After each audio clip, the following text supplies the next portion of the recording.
cosplay world. Here we're going to talk about Daisho Con because I had a fantastic time, just a little bit, and then we're going to be answering two questions that I got from YouTube, and they're extended, so I can't really write them down. Also, you guys probably know I suck at writing. But yes, I'm back. My workshop is still kind of a mess because, you know, last minute dealing with details and things like that. I made myself a nice lesser dog. There is a considerable amount of fabric here. Had some fun on stage. Of course, didn't win any awards because the Daisho Con cosplay competition was excellent. Excellent. I've never been there, so it's hard to gauge what I should be bringing to these events. So it definitely was not like a little college con. It was very good competition there.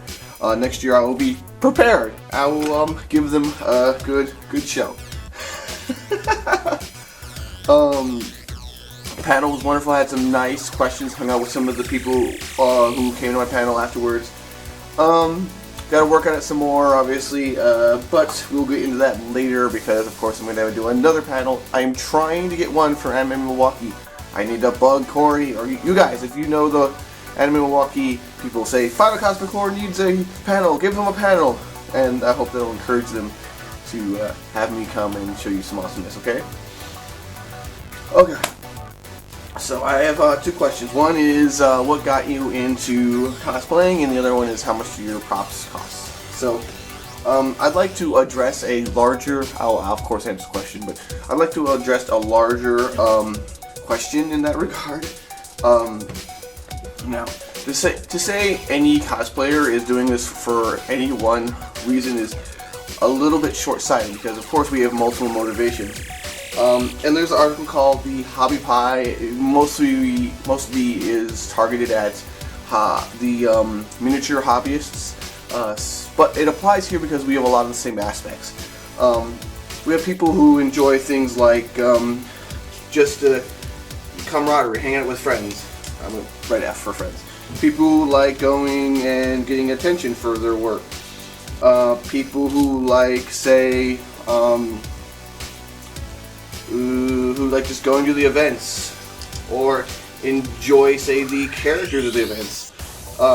Some people like just producing things for the events in the widest range I could talk about. That's, say, in this case, making the costumes or bringing, say, your art to an artist event. There's a whole bunch of different things. I'm not going to go into all of them. But essentially, that is to say, no particular hobby pie, because as soon as I start cutting these into a pie chart, it start looking like slices of pie. It's going to be exactly the same. And one of the issues you run into within the cosplay community is they focus on one particular aspect of the whole pie and claim that that is representative of what cosplay should be. Whereas I feel in reality it is an amalgamation of all of these things. And everyone's pie is going to look different. So we have people who want the attention. If they're a larger aspect of the pie, that's fine because they of course still have some of these other aspects. It's just what really motivates them personally is the gratification, the interaction, and having that fun. Not everyone wants to make a costume. Not everyone wants to go to events. And not everyone knows everything about their character and is so passionate about their character. There's a whole ranges of motivations, and so I don't know. When you run into people, you're not going to have exactly the same kind of thing going on. For me personally, I'm going to say the production or creation of things. Of course, I like going to events. Of course, I like some attention, and of course, I like the friendship. You know, events are fun to go and see cool things I haven't seen before. The attention, of course, I wouldn't be lying to myself if I didn't like when people come and go, "Oh my God, I love your character, your costume's awesome." That's very fun and gratifying. And my friends make it worthwhile because if there's no friends at the events, it's very, very boring. I end up wandering around looking at Artist Alley. And when you've gone to like dozens of cons, like it's the same stuff over and over again. So all of these things contribute to my my enjoyment of the cosplay community and the hobby as a whole. However, a large proportion of it is me liking to make stuff. And as you guys might imagine, I have invested a lot more of my time and energy into doing that because that's what personally is gratifying to me. It's also why I do commissions. Is once I've made something, I'll bring it to an event. That's kind of like the finishing line, but it's not like the main goal. My main goal is actually making it. And once I'm done with the costume, it's very often never worn again or thrown out or reclaimed. Like, for instance, this lesser dog, I'm probably going to keep the head just as like a trophy, but all this extra fabric here, I'm going to reclaim it all and I'm going to use it for scrap or other costumes later on. You will almost definitely never see this costume again, whereas someone will have a character that they like and they'll just stay in that character forever. Because they like that character so much. That's them. That's who they aspire to be or have personal affinity for. Well. So, I've always liked making things. I started off going to school for structural mechanical engineering. I've always liked making things. Once I got into the anime community, like, there's so many cool things to make. There's just so many things. I'll never have enough time in my life, I feel, to make all of the cool things that the cosplay community has to offer in all of its facets. Steampunk, Lolita, all those things, traditional costumes. There's just so much out there that will never be bored. Whereas even if I did, say, mechanical engineering, largely it's not as much innovative work as you think. It's a lot of salesmanship. And that's not as personally gratifying as creating new things on a daily basis and problem solving and all that good stuff. So, there you go. That's why I like cosplay, because it's personally gratifying to be creative and problem solving and all those good things.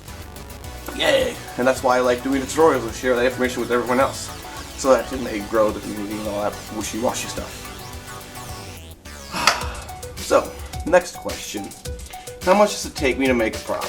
Now, from the start, you might imagine that's going to be hard to answer, because every single project is going to be very, very different. It's going to be based on the material costs, and time costs, and also the equipment. And that's really hard to calculate because I don't pick up equipment. I've been doing this for decades, so say every 6 to 4 months I'll get a new piece of equipment. Like, ooh, new sewing machine, there's $200. Ooh, some new base material, there's another $10. Oh, some fur, I need that. That's like another $50. But I do try to keep it as cost effective as possible or where it's reasonable. If we're talking about commissions, my commission rate is $200 a week plus materials and plus shipping costs. So whatever the materials cost plus the time, which is $200 a week, that's how much my labor costs, plus shipping wherever you are in the world. Now, more elaborate works will take more time, and more complicated works may cost more materials because there's just more to it. So I'm sorry I cannot give you a really good number, but I've made hundreds of props and armors over the years, and so it can run the gambit of, say I'm doing something for myself, this costume cost me $70 in additional material, but it only cost me $70 because I had some upholstery foam on hand, I had some mesh on hand, I had, felt and extra scrap fleece on hand, here's some warble. It would have cost considerably more if I had to start from the beginning with all these materials. I would have had to buy all of them, but because I had them on hand, it's really hard to cost those things. If I'm costing commission, I do it all based on square footage because I can't guarantee scrap will be accounted into the cost. I need to be able to account for failures or me to redo things. I also need to account for maintenance costs because investing in equipment such as like a CNC or my industrial grinder or things like that need to be costed as well. Not just the materials. I would end up running myself from the ground if I didn't cost upkeep fee and maintenance fee and being able to invest in new equipment. Oh well, and that's part of what the labor cost goes into. But I always make sure that when I'm costing materials, I cost at least between 1.25 and 1.5, just to make sure that I don't need to turn a material a certain way and then it doesn't quite fit.